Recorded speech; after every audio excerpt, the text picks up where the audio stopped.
It is time for sports, and that means it's time to bring in Mike Cozzi. Good morning, Mike. Good morning. So, Tom Brady is back at the championship game, this time in the NFC. It'll be Brady against the Packers at Lambeau Field. And, of course, Kansas City will be defending their crown. It's Cleveland played a great game. They just made too many dumbhead mistakes. No, they didn't. Oh, they played a terrible game. What? They were in a position to win the game with a couple minutes left. And I don't know who's coaching the team, who has COVID, who's where, who's what. But whoever is should be sent to elbow with Napoleon. They ran the ball 2 times right up the gut when the middle of the Kansas City line was like running into a wall. And then even the 3-year-old kid sitting in the 5th row that had a stomach ache from eating too much candy knew they had to throw the ball. It was ridiculous. And also, they played right into the hands of Kansas City when they had the opportunity to win the game. End of story. And they made a mistake early in the game when the guy tried to reach the ball into the end zone, lost it before he got there. And you say goodbye to 7 points right there. And then when they still had some time on the clock, they let Chad Henne beat them. Yeah. I mean, there's no excuse for Cleveland. The entire coaching staff should be canned. It's not any of the players' fault. The players, they were getting beat. They came back. They made the run. And then the play selection and the defense that they played and called were just absolutely atrocious. Chad Henne ran for 18 yards for a 3rd and 18 first down to end the game. Come on, are you kidding me? Yeah, I saw that. Oh, well. Chad Henne, I might have been able to catch him. You think so? Dude, the guy stinks. Yeah, he hasn't played in a long time. Well, all right, so that's that game. And I went to bet on it, but once again, Tom Brady is Tom Brady, and the Tampa Bay Buccaneers beat the Saints. Well, the NFL did all they could to get Tom Brady eliminated yesterday, but I guess they didn't tell Drew Brees, don't make any stupid passes. He threw a bunch of picks when the Saints were coming back, and Tampa Bay played a good game. Defensively, they were aggressive. They forced Brees to throw the ball down the field, and he couldn't do it. And Brady's Brady. He made his passes. His It's funny how with basically the same team, Tampa Bay's receiving corps looks so different now. Totally different. That's the difference that Tom Brady makes to a team. And it took them about 5 or 6, maybe 7 games to get on the same page.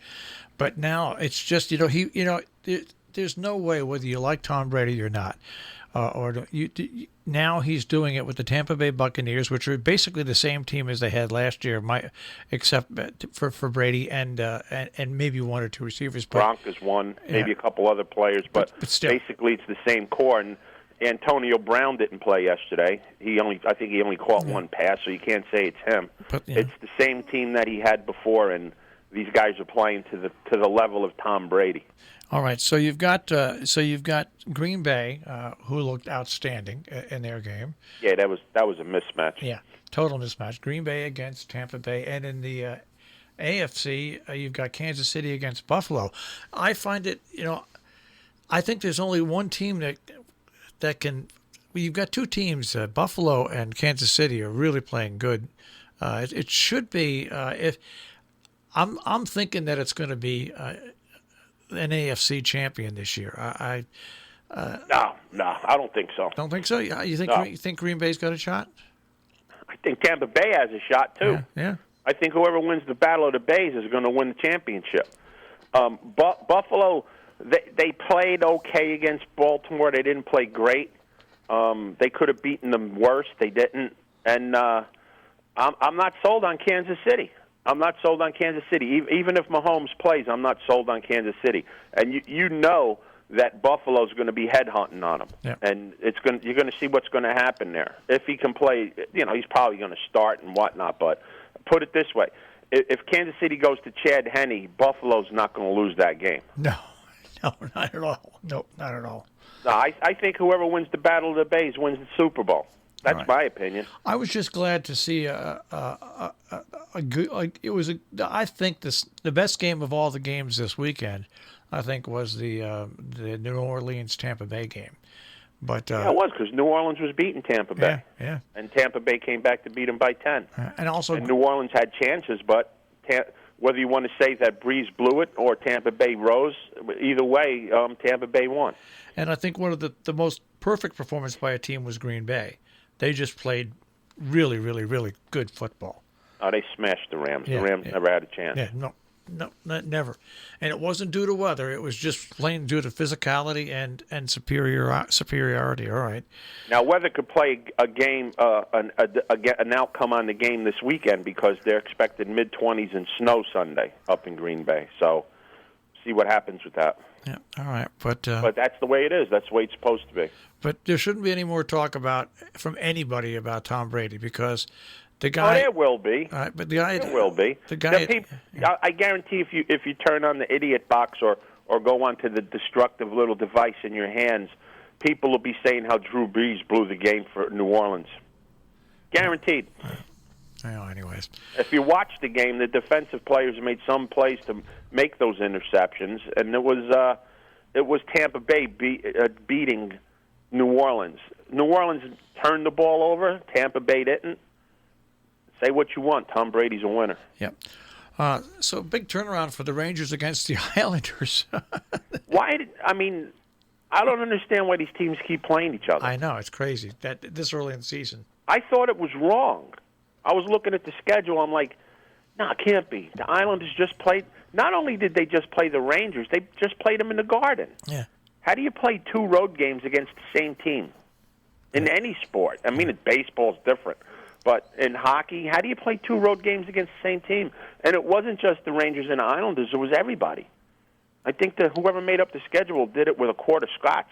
But it's funny. When I opened up the paper, I looked at it, and at first I thought it said Islanders 5, Rangers nothing. but no, it wasn't. So I don't understand that.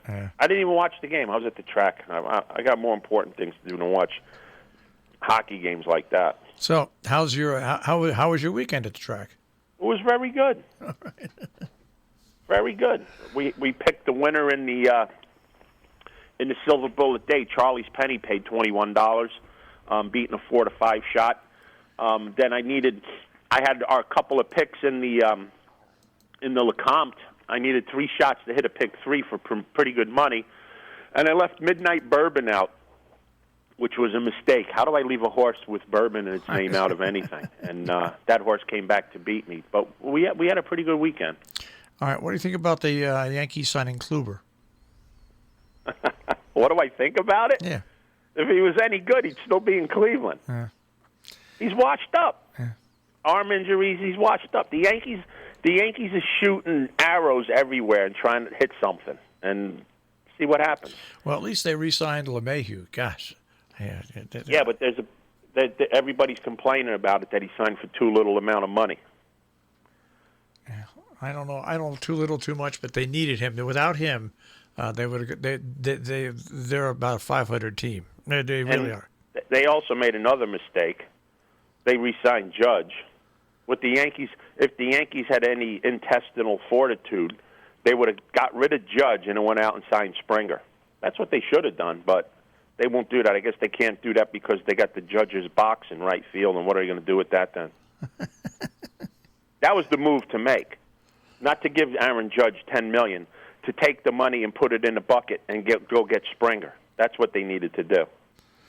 Because you got the bookend outfielders for the Yankees are known as the Rice Krispies kids.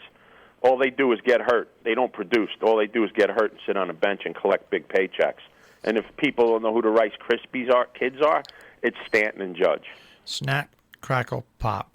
That's it. That's it. Snap, they hit a ball once. Crackle, when they go down to hit a low ball, things start cracking, and then something finally goes pop, and they're out for 4 months. Because you had to explain that, because today's kids don't know about snap, crackle, and pop. No, there must be something offensive about it. They don't show it anymore. That's right. All right, we'll check with you again on Friday. Yeah, that's fine. Yeah, because it's really, other than that, it's a dead week. It's a dead week. I mean, I got to look into this NHL schedule, though, and see if, like, this is consistently through the year where teams play double up against people. If it is, I don't know. I don't know what the reasoning behind that is. All right. Well, we'll check with you. If you want to come on earlier, just give me a text, and we'll bring you on earlier. Yeah, maybe something stupid will happen in the NFL. All right, just let me know. You got it. Take care, Mike. Bye-bye. Mike Cozzi with a check on sports this morning here on The Breakfast Club on Robin Hood Radio.